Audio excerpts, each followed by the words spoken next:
बात करते हैं फटाफट अंदाज में।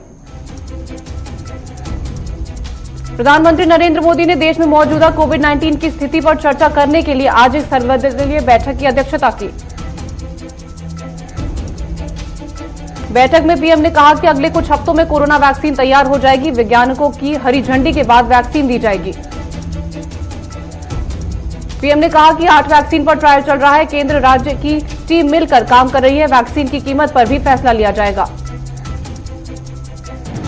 प्रधानमंत्री ने कहा कि कोरोना वैक्सीन सबसे पहले बीमार बुजुर्गों को मिलेगी। हमारी कोरोना वैक्सीन सबसे सुरक्षित है। टीकाकरण के लिए अनुभवी नेटवर्क मौजूद है।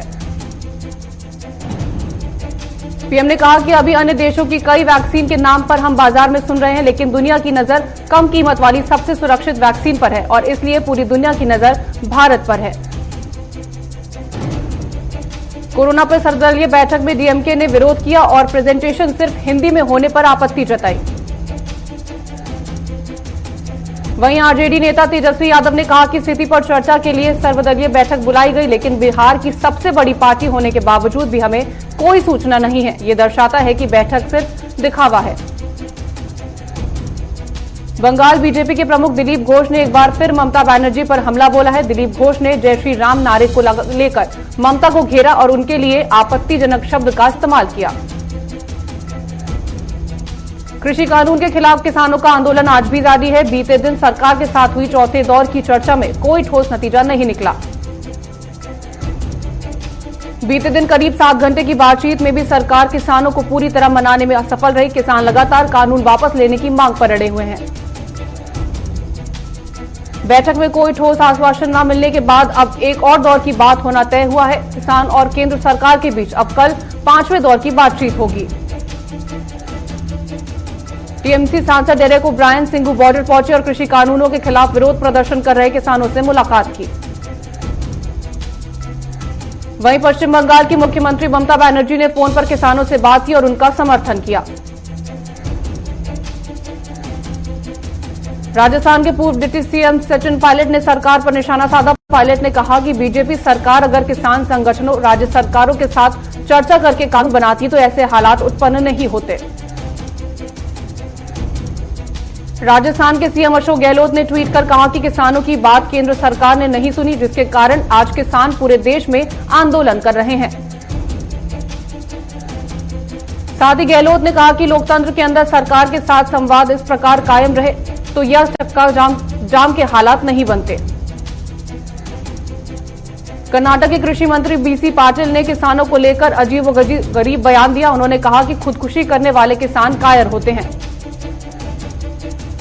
ग्रेटर हैदराबाद नगर निगम की 150 सीटों पर किस्मत आजमाने उतरे 1122 उम्मीदवारों का फैसला आने वाला है। चुनाव की मतगणना जारी है। पूर्व केंद्रीय मंत्री शरद पवार ने एक बार फिर कांग्रेस नेता राहुल गांधी को लेकर टिप्पणी की। शरद पवार का कहना है कि राहुल गांधी में निरंतरता की कमी है। दिल्ली उच्च न्यायालय ने फ्रीलांस पत्रकार राजीव शर्मा को जमानत दी। राजीव शर्मा को चीन के लिए जासूसी करने के आरोप में दिल्ली पुलिस ने गिरफ्तार किया था।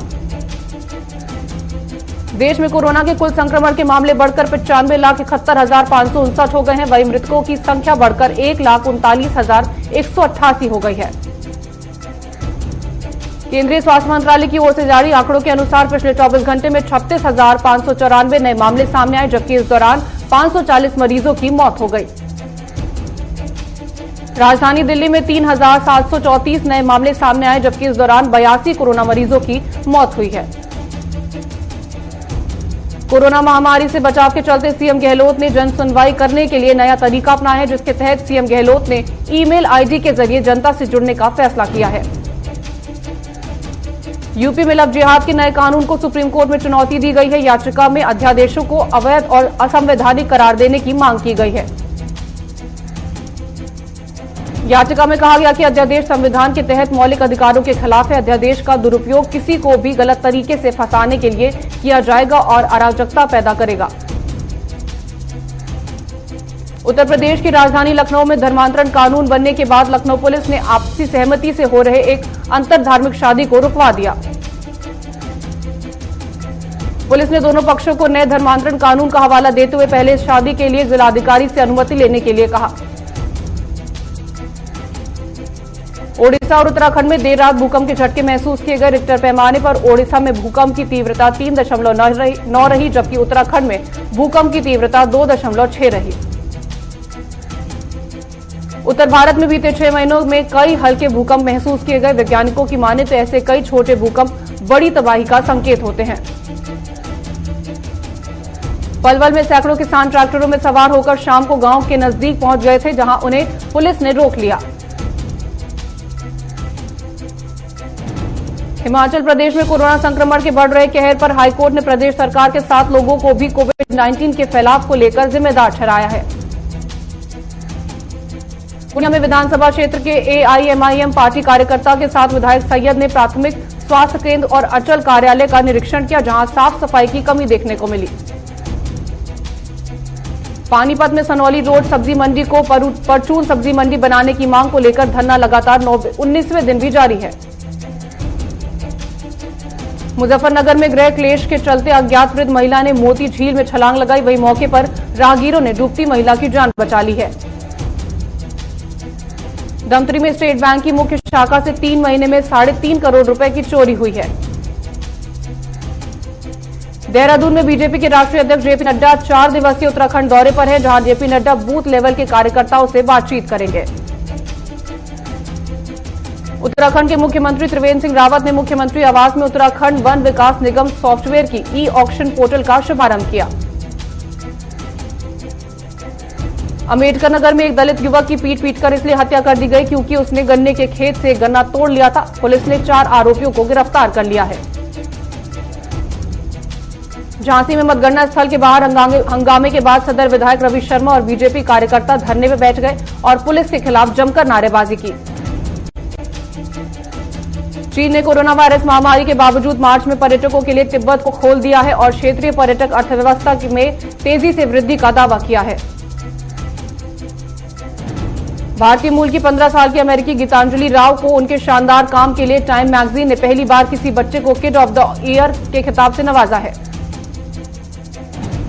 अमेरिकी न्याय विभाग ने अमेरिकी श्रमिकों के साथ कथित भेदभाव को लेकर फेसबुक पर मुकदमा चलाने की घोषणा की है। अमेरिकी श्रमिकों ने भेदभाव करने का आरोप लगाया है। यूएनसीटीएडी ने एक रिपोर्ट में साझा किया कि अगर हालात नहीं सुधरे तो 3 करोड़ से अधिक लोग गरीबी रेखा के नीचे चले जाएंगे। अमेरिका की नवनिर्वाचित उपराष्ट्रपति कमला हैरिस ने चीफ ऑफ स्टाफ, घरेलू नीति सलाहकार और राष्ट्रीय सुरक्षा सलाहकार के पदों पर महिलाओं की टीम बनाने का ऐलान किया है। जावेद अख्तर ने अदालत में बयान दर्ज कराया, जिस पर एक्ट्रेस कंगना रनौत बोली, ड्रग माफिया के खिलाफ अकेली महिला लड़ रही हूं। पीटा ने जॉन इब्राहिम को पर्सन ऑफ द ईयर 2020 चुना है। इस पर पीटा ने कहा, कोई पशु खतरे में है तो हमें भरोसा है कि जॉन बचाएंगे। बॉलीवुड और पंजाबी सिंगर मीका सिंह ने कंगना के बयान के खिलाफ अपना गुस्सा जाहिर किया और कहा कि अगर आपके अंदर थोड़ी भी तमीज हो तो आपको बुजुर्ग दादी से माफी मांगनी चाहिए। भारती हर्ष ने तीसरी मैरिज एनिवर्सरी सेलिब्रेट की। सोशल मीडिया पर शादी की अनसीन फोटोज भी शेयर की। कॉमेडियन के रूप में पहचाने जाने वाले एक्टर जावेद जाफरी आज अपना 57वां जन्मदिन मना रहे हैं।